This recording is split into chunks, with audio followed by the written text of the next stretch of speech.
Did EA just announce the next biggest Star Wars strategy game?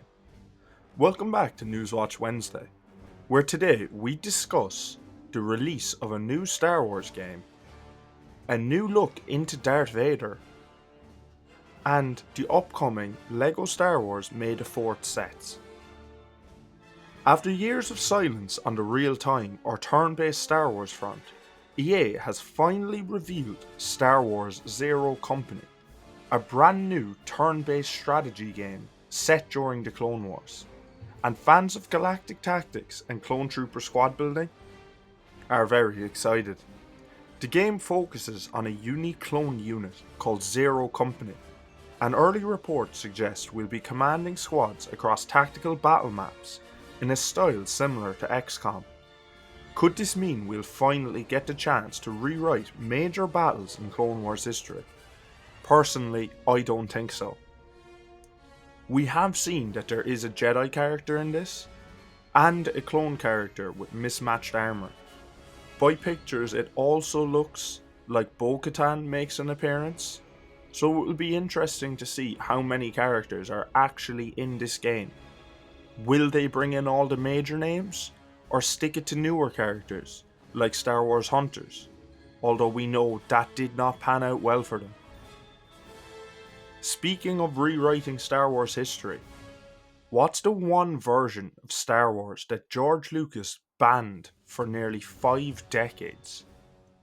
The original theatrical cut of A New Hope, the one before all the special edition changes, before Greedo shot first, before CGI Jabba, is finally being screened for the first time in 47 years at a special private event.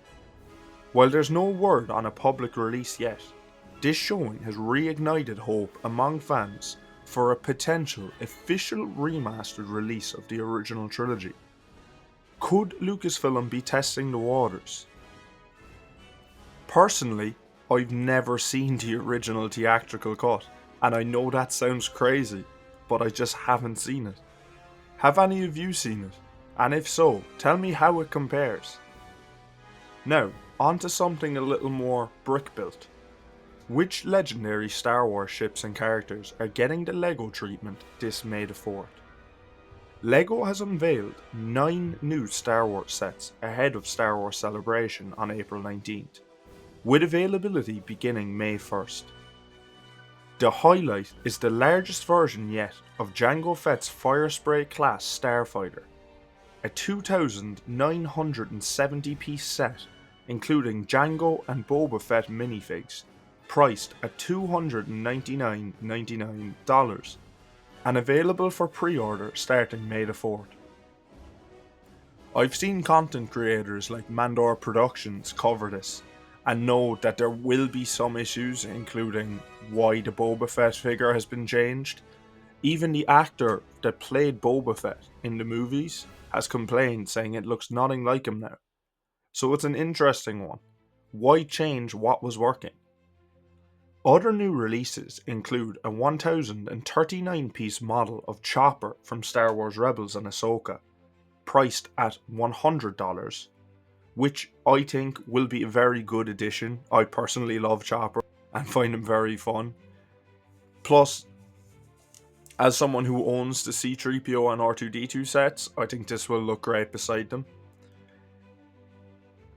There's also a 386 piece Kylo Ren shuttle for $70, following the MIDI scale line, and a 700 piece freestanding Star Wars logo set priced at $60. Unlike the Marvel logo set, the Star Wars logo set will not come with minifigures, but on the inside will display the opening scene from A New Hope with the 2 ships. Additionally, 2 new helmet busts for Jango Fett and Kylo Ren will be available for $70 each.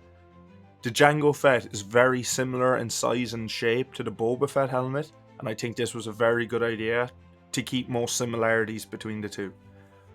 I also love Kylo Ren's helmet. I think it's one of the best in Star Wars, so I think this could be a good purchase.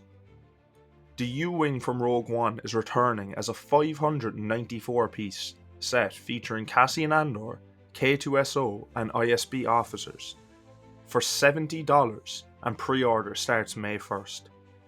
I'll be honest, as much as I liked Andor and Rogue One, there's just something about the U-Wing to me, I just don't enjoy it, so I don't think I'll be purchasing this set.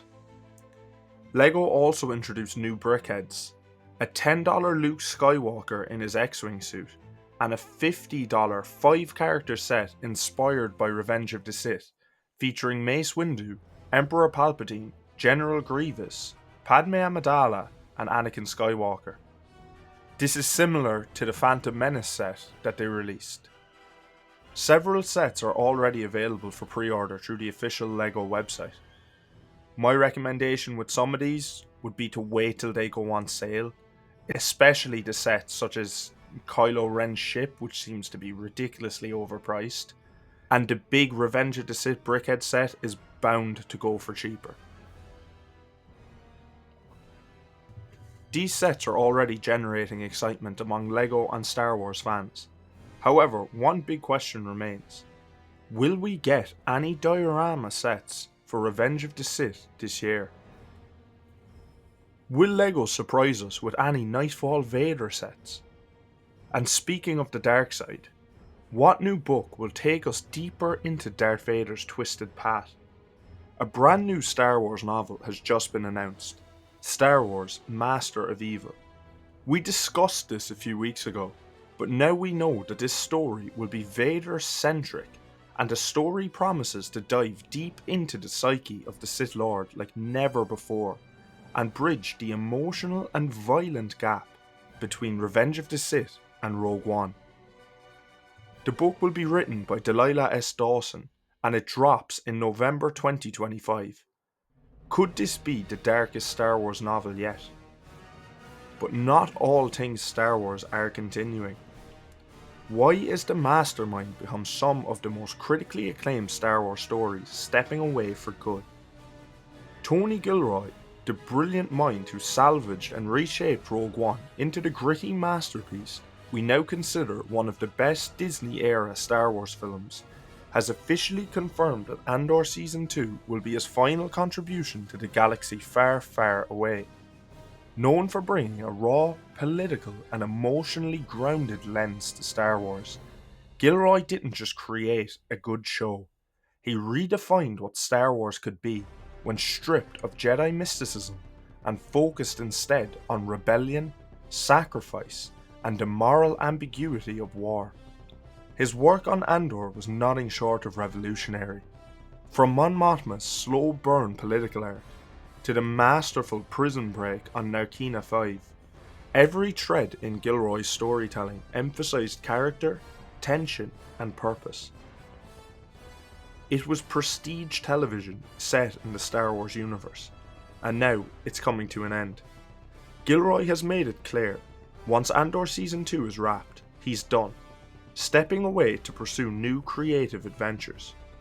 While he hasn't slammed the door shut completely, the message is clear. This is the finale of his Star Wars chapter, at least for now. But here's the real question.